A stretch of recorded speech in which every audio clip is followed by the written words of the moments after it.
My name's Brian. I'm 41, a safety engineer in East Texas. Hard hat, steel-toe boots, long days in the heat. I deal in structure, things that are supposed to hold, things that snap when they don't. Pressure, torque, tensile load. You learn to listen for the sound of failure before it breaks something important. And I swear, my family started making that sound a long time ago. I met Linda when I was 36. She was 2 years divorced, still carrying the weight of it behind her eyes. Ashley was 12 then, Zach 10. Her kids, not mine. Rick, their biological dad, was already a ghost, somewhere out west, Nevada maybe, or Arizona. Hard to keep track when someone only exists in the form of missed calls and unfulfilled promises. I never barged in. I didn't pull rank, didn't demand titles.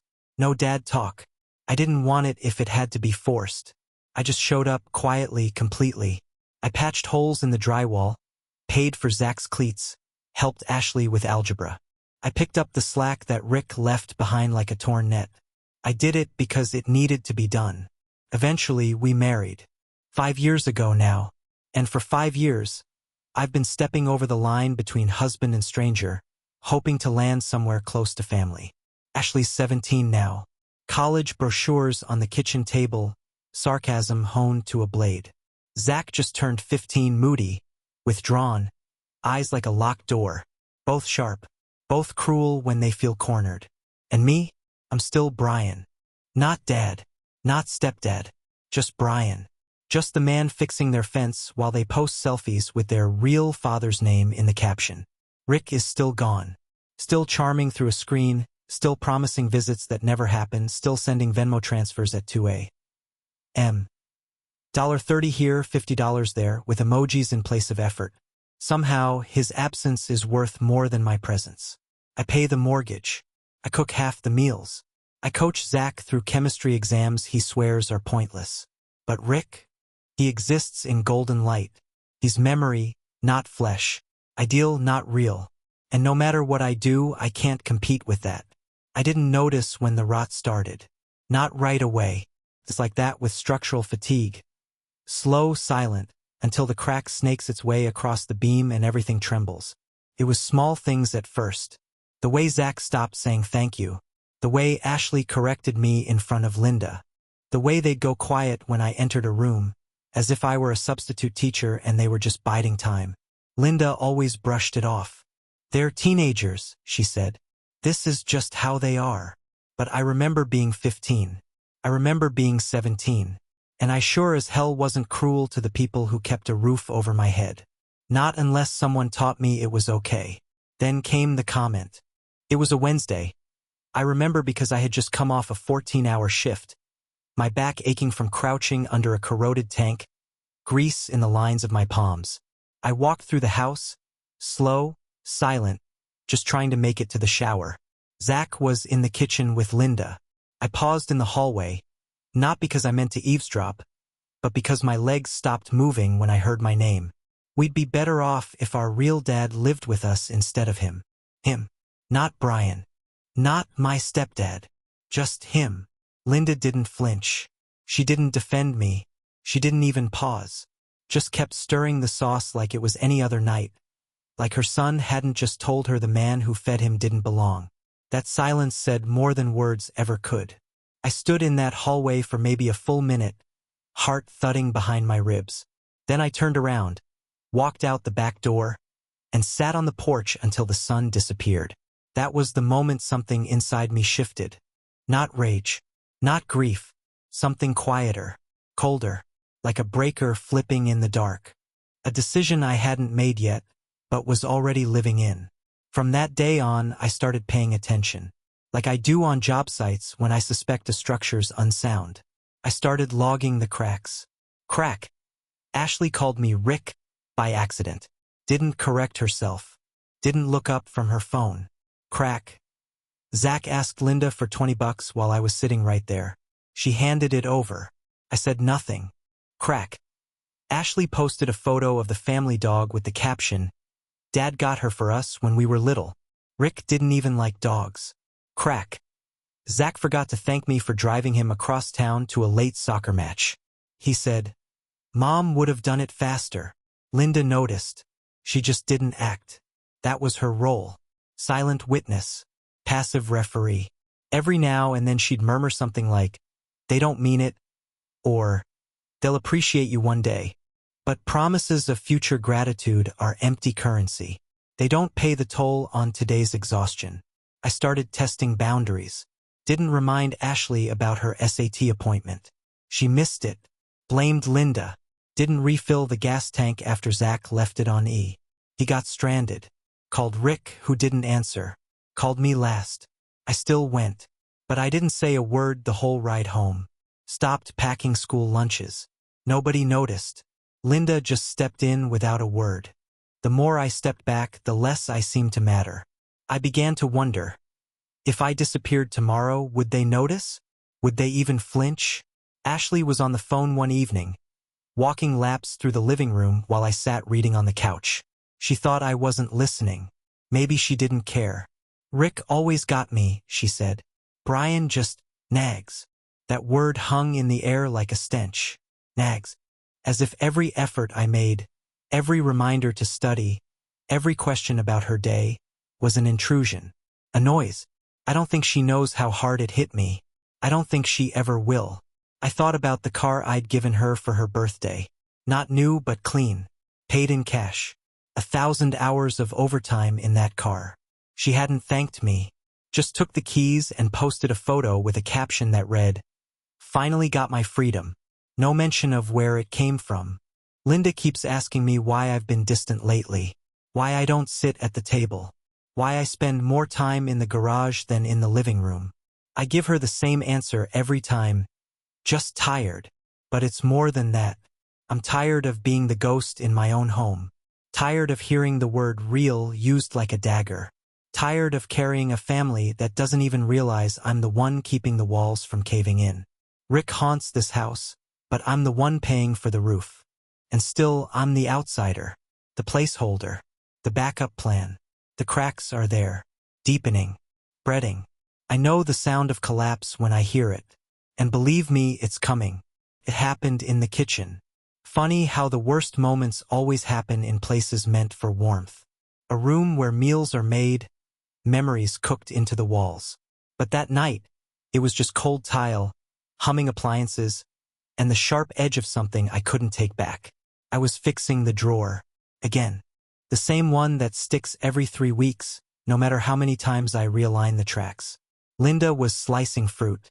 Ashley sat at the bar with her phone face up, texting in bursts, lips curled in a smirk that had nothing to do with the room she was in. She didn't even look up when she said it. "You could have married someone better. We'd be happier if Dad lived here instead." I didn't drop the screwdriver. I didn't flinch. I just paused. Listened to the hum of the refrigerator and the slice of Linda's knife against the cutting board. It went on. Slice, tap, slice, tap. No reaction. Not a single syllable from the woman who said, "I do," and meant, "as long as it's convenient." Ashley looked up, maybe expecting a reaction. She didn't get one. Not right away. I tightened the screw until the wood cracked. Then I stood. I walked out of the kitchen, down the hall, into the garage. I didn't speak. I didn't slam doors.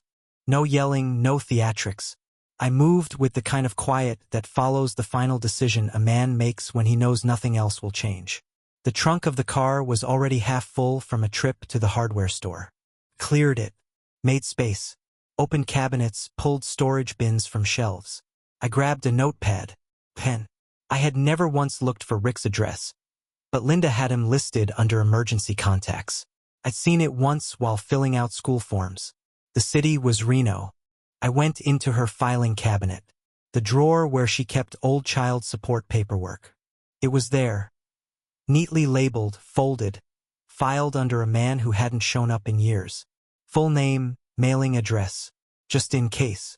I took a photo, wrote it down, found Rick's number in Linda's phone. Not hard. She never bothered to lock it. Sent a message. "This is Brian. Your kids want to live with you. What's your timeline?" He responded 2 hours later. "Can't talk. Later." That was it. No plan. No defense. Just dismissal. Saturday morning came. I was up at dawn. Coffee brewed while the house slept. No one heard the sound of closets opening, drawers sliding. I packed in silence. Ashley's things went first. Every gift I'd given her. The laptop I bought last Christmas. The shoes she insisted were essential. The charger cords, the jacket from her trip to DC. The tennis racket she begged for then abandoned. Folded, boxed, set aside. Then Zach's. His headphones, PlayStation, the books he never opened. Jerseys, medals, the framed photo of his team I paid to print. The one where he's grinning next to me. It all went into the trunk. Labeled. Sorted. Intentional. On the kitchen table I left an envelope.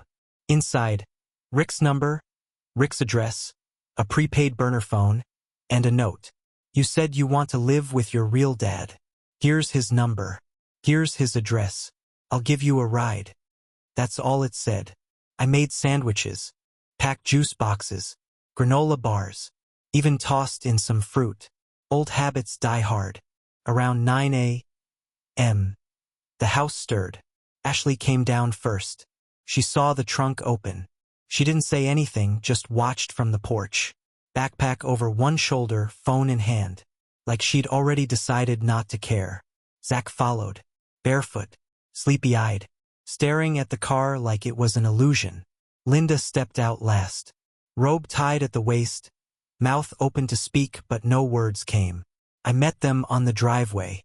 Held out the envelope. I'm not kicking you out, I said. But I'm honoring what you asked for. You said you'd be happier with him. Now's your chance. Ashley blinked. Zach looked down. Linda stepped forward. Have you lost your mind? No, I said. I've found my limit. She tried to laugh, but the sound didn't come. This is absurd. I agree, I said. It's absurd that I've lived in this house, carried this family, and still get treated like a stranger. It's absurd that your children speak about me like I'm a mistake you never corrected. It's absurd that I'm still here. The wind shifted. A bird called from the fence. The morning was too beautiful for the conversation happening beneath it. You're scaring them, Linda said. I'm giving them what they wanted, I replied. Freedom, clarity, choice. No one's going with you, she snapped. I know, I said. They never meant it. They just wanted the power to say it. To wound without consequence. Ashley shifted her weight. Zach mumbled, I didn't mean it like that. I nodded. I know, but words matter, and silence matters more. I left the trunk open, stood beside it, waited. No one moved. Eventually, I closed it, walked to the driver's seat, got in, drove off. I didn't go far, just to the park a few miles away. I sat on a bench and listened to the wind, watched a squirrel chase another across a tree limb, read the same page of a book over and over again, unable to absorb a word. I stayed there all day. Phone off. Ring silenced. No location shared. Let them feel it. By sunset, I drove back. The trunk still full. The note untouched. The house silent. They were inside, waiting. I walked through the door. No one spoke. I didn't unpack. I left the things there in the car, where the weight of my silence could ferment. That week, I didn't make dinner. Didn't drive Zach to practice. Didn't offer to help with homework. Didn't ask how school was. They started noticing. One by one, the routines fractured. Laundry went unfolded. Dishes stayed in the sink. Ashley ran out of shampoo. Zach forgot his lunch twice. Linda asked if I was okay. I said, I'm adjusting. And I was adjusting to the realization that this house was never mine. That love without respect is charity. And I'm not in the business of handouts anymore. Thursday night I came home late. A long job. My hands were blistered from welding. My boots tracked mud through the hall. I didn't care. On the counter I found 2 notes. Zach's was on lined paper, folded like a schoolboy's apology. I didn't think you'd actually pack our stuff. That scared me. I don't want to go to Dad's. I want to stay. I'm sorry. Ashley's was neater, written in pen. You hurt me, but you were honest. Dad didn't even reply. You've always been here. I was wrong. I didn't cry. I didn't smile. I just read them and set them aside. Friday night, I cooked dinner. Nothing special: pasta, salad, garlic bread. I didn't announce it, just left it on the table. They ate in silence. Halfway through the meal, Ashley asked, "You're making food again?" I nodded. Zach whispered, "Thanks for everything. We get it now." I didn't answer. Didn't say, "I forgive you." Didn't ask for the notes. After dinner, I went to the garage, listened to the radio, let the hum of the world drown out the ache in my chest. Around 9 p.m., they came in. Popcorn, a movie, a blanket. Ashley didn't ask permission. She just sat. Zach flopped beside her. "Can we just watch something together?" Ashley said. I didn't say yes. I just clicked play. The movie played. No one spoke. But for the first time in years, they sat beside me without flinching. Not because they were told to, but because they chose to. The quiet didn't last. It never does. Silence is a bruise, it fades, but you always remember where it landed. After that night on the couch, after the popcorn and the unspoken truce, things didn't snap back into place. There was no apology parade, no grand gestures. Just a new kind of quiet, an uneasy one, like everyone was holding their breath, afraid the house might break again if we moved the wrong way. I didn't go back to the way things were. Not entirely. I didn't leap to fold laundry or restock the pantry or check their schedules like a secretary with no benefits. I wasn't angry anymore, just removed, like someone who survived a storm and now walks the shoreline, wondering what's salvageable. Linda noticed. She asked one morning, "Are we okay?" I said, "We're stable." She didn't press. Maybe because she didn't want to know what stable really meant. A week later, Zach's phone died. The charger I bought him had frayed at the cord.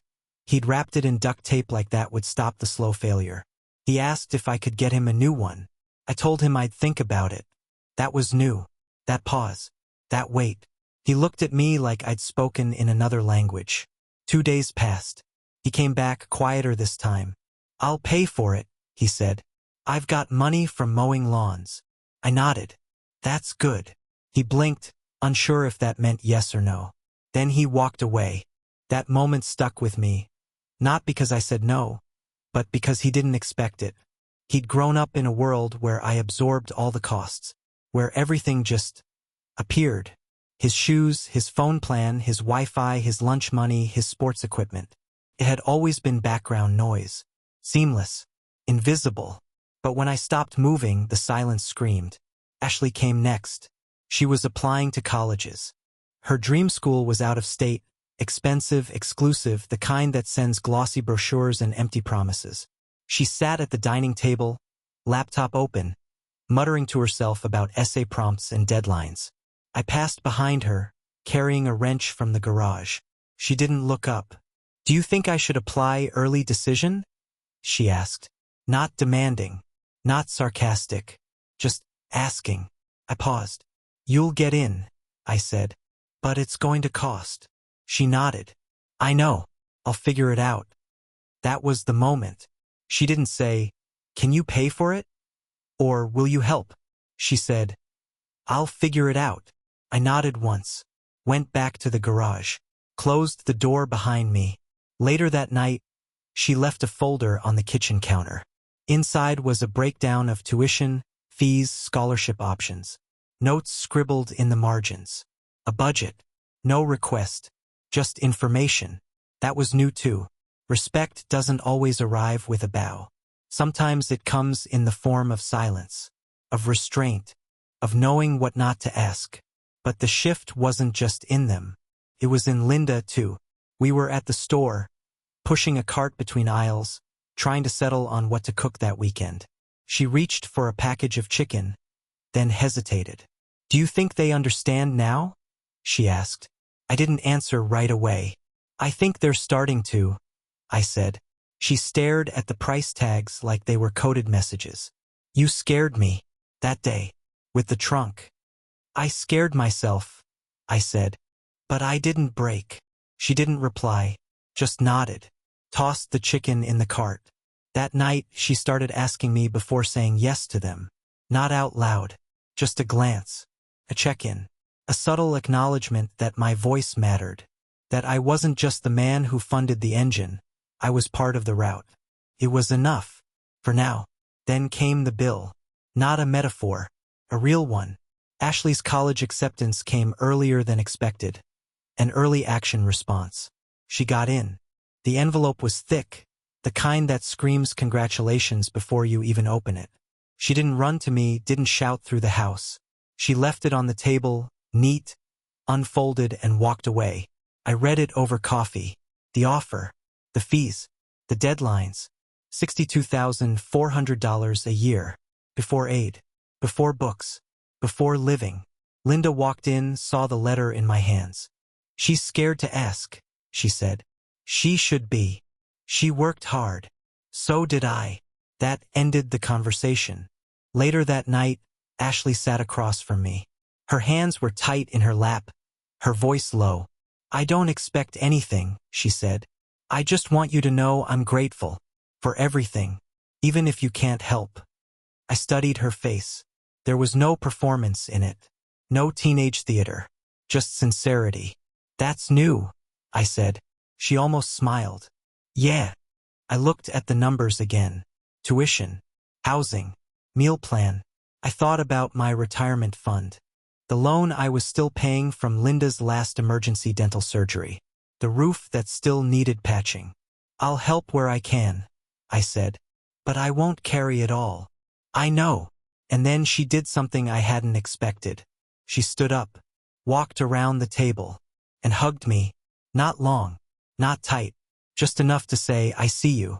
Zach followed a few days later. He came home from school with a bruised knee, limping slightly. He'd refused to call me during practice.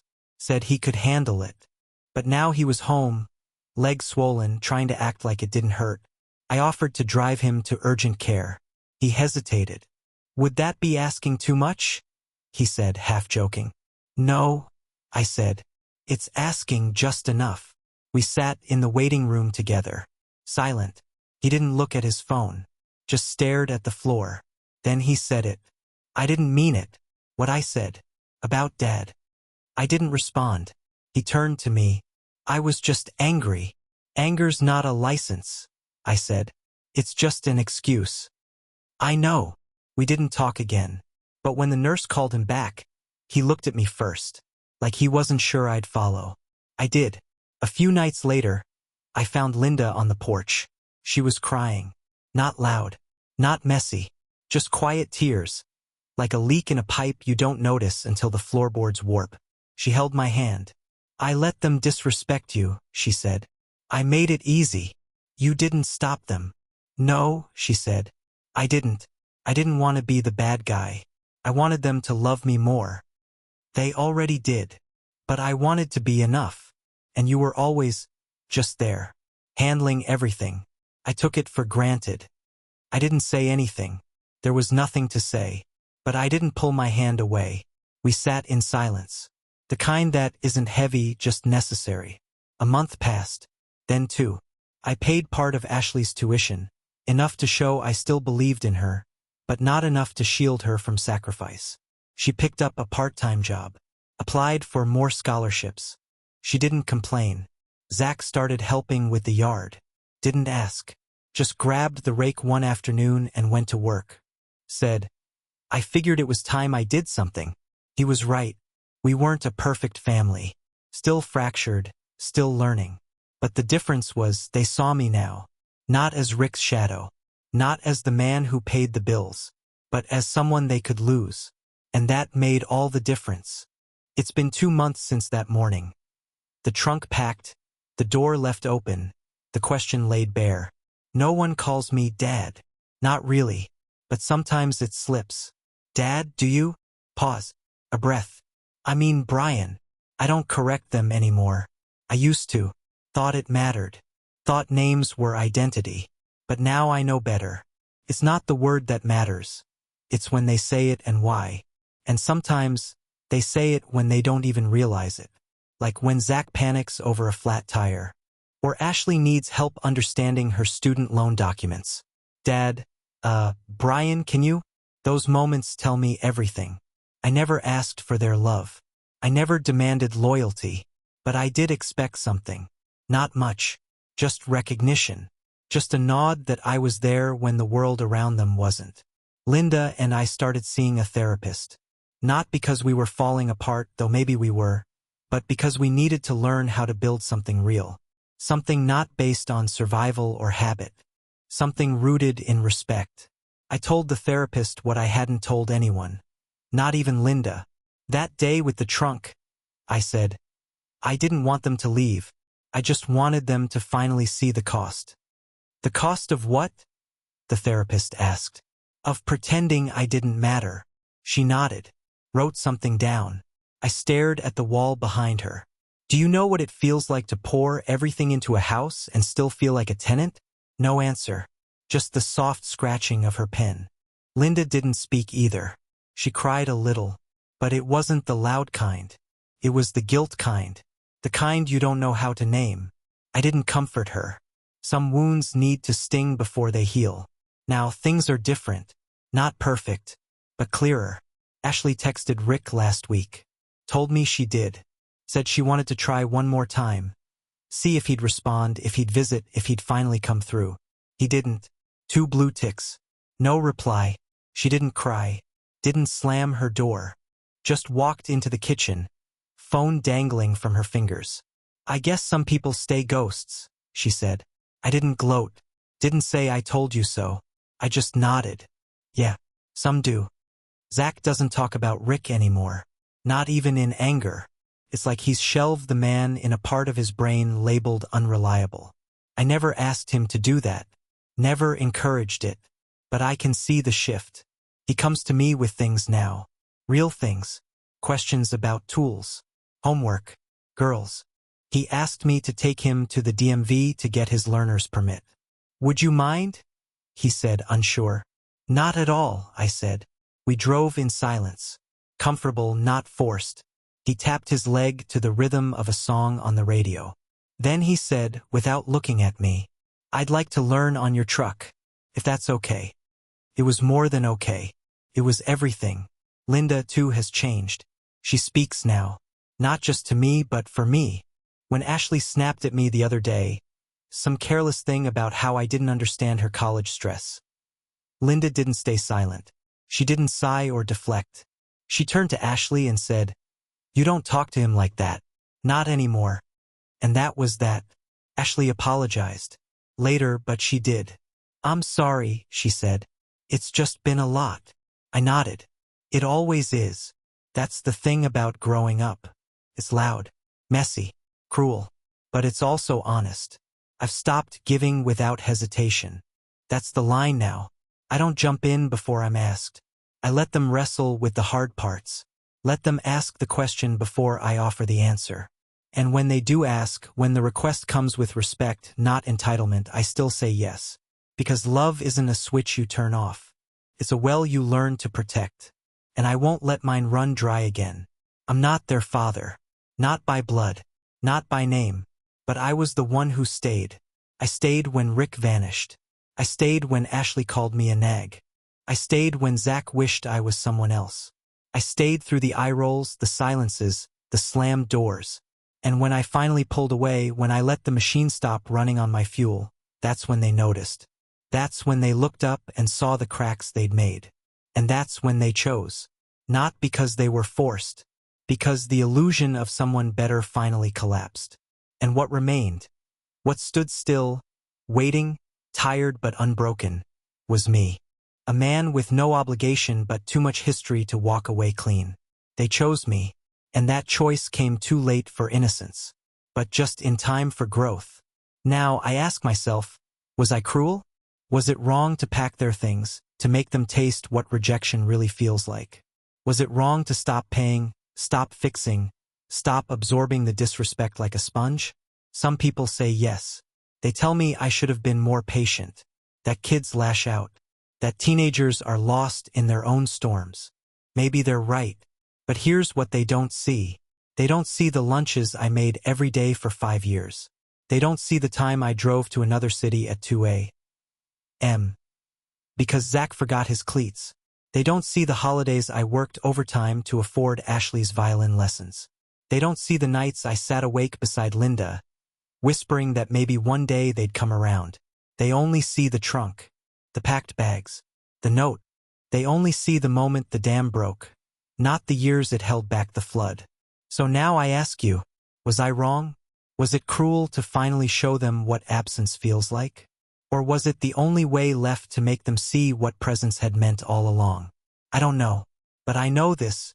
Respect isn't a right. It's earned. And once lost, it doesn't return through guilt. It returns through effort. And love?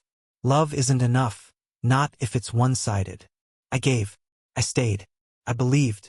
And when belief wasn't enough, I let go. They came back. Not with apologies, but with growth. And that's the only kind of return that matters. So now I live in a house that feels a little heavier, but a lot more honest. A house where the man who once stood silent now speaks with boundaries. A house where the children who once looked past me now meet my eyes. A house where Linda no longer pleads for peace, but protects it. And a house where, sometimes, I hear the word dad slip out, and no one corrects it. Because maybe being a father isn't about blood. Maybe it's about who shows up, even after he's told to leave. Maybe it's about who sets the table long after the chairs have been kicked away. Maybe it's about who endures. And maybe, just maybe, it's about who walks away once and is finally missed.